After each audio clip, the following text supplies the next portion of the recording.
Hi hello guys, every month 7th రాగానే నా calculations అయితే చూసేద్దాం రండి.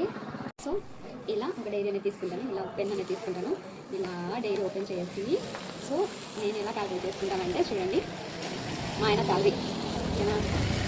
ఓకే, శాలరీ వచ్చేసి సమ్ ఎక్స్ అమౌంట్ అనుకోండి. ఓకే, నెక్స్ట్ ఇందులో వచ్చేసి ఫస్ట్ ఈఎంఐ అనమాట. ఎవ్రీ మంత్ 10th అనమాట ఈఎంఐ. సో మేము ల్యాండ్ కొనుక్కున్నాము, అప్పుడు 5 lakhs అనేది లోన్ తీసుకున్నాం అనమాట.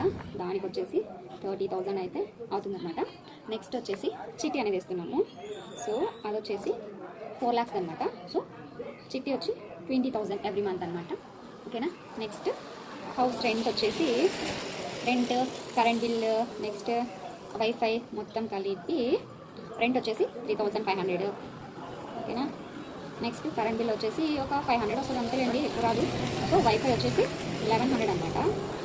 ఓకే, నెక్స్ట్ వచ్చేసి నాది నా కూతుర్లది తిండి ఖర్చు, అంటే ఏమైనా బయట అంతా తింటాం కదా, అది ఫుడ్ ఖర్చు వచ్చేసి నాకు నా కూతురికి మాత్రం వచ్చేసి 10,000 అవుతుంది అనమాట. అసలు డౌట్ అయ్యేది 10,000 ఖచ్చితంగా అయిపోతామన్నమాట.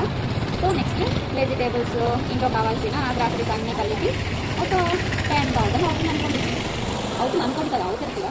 నెక్స్ట్ మా ఆయనకి పెట్రోల్కి, ఎప్పుడైనా బయట వెళ్ళినప్పుడు సంథింగ్ ఏమైనా తినడానికి, దీనికి దానికి ఒక మా ఆయనకి మాత్రం పాప 5,000 మాత్రమే ఖర్చు పెడతాడనమాట.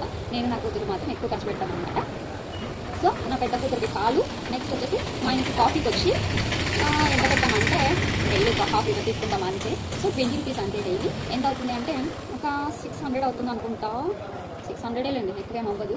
ఇంకా నెక్స్ట్ వచ్చేసి మా ఆయన చెల్లెలు అనేది చదువుతుందన్నమాట. సో సిస్టర్స్కి వచ్చేసి మంత్లీ ఒక 2,000 అవుతుందన్నమాట. సో ఇంకా మా మామ ఇది అంటే మందులు అనమాట, టమాటో చెట్లు ఇవి అవి వేసుకుంటారనమాట. సో మందులు వచ్చేసి ఎవ్రీ మంత్ ఒక 3,000 to 5,000 పెడతారనమాట. ఎక్కువ వద్దని 3,000 వేసుకుంటాం. ఓకేనా. ఇంకా మా ఆయన వాళ్ళ తమ్ముడు అనమాట, చిన్న తమ్ముడు అనమాట. సో తను వచ్చేసి బయట ఖర్చు ఉంటాయి కదా, సో తను వచ్చేసి ఎంత తక్కువ అనుకోవాలండి, 1,500 2,000 వేసుకుందామా, 1,500 1,000 రూపీస్ వేసుకుందాం సరిపోతుంది. ఓకే, ఇది నాకు నెల ఖర్చు అనమాట. ఇదంతా క్యాల్కులేట్ చేస్తాను, ఎంత అవుతుందో చూద్దాం. సో ఈ అమౌంట్ మొత్తం క్యాలిక్యులేటర్లో అయితే క్యాల్కులేట్ చేస్తాను, ఎందుకంటే నాకు నోటు లెక్కలు అంత ఫాస్ట్గా రావన్నమాట. ఎక్కడైనా మిస్టేక్ జరుగుతుందేమో అని చెప్పేసి ఇలానే తీసుకున్నాను, క్యాలిక్యులేటర్తో క్యాల్కులేట్ చేస్తాను. మొత్తం ఎంత అయిందో తెలుసా, 86,000 రూపీస్ అయిందండి.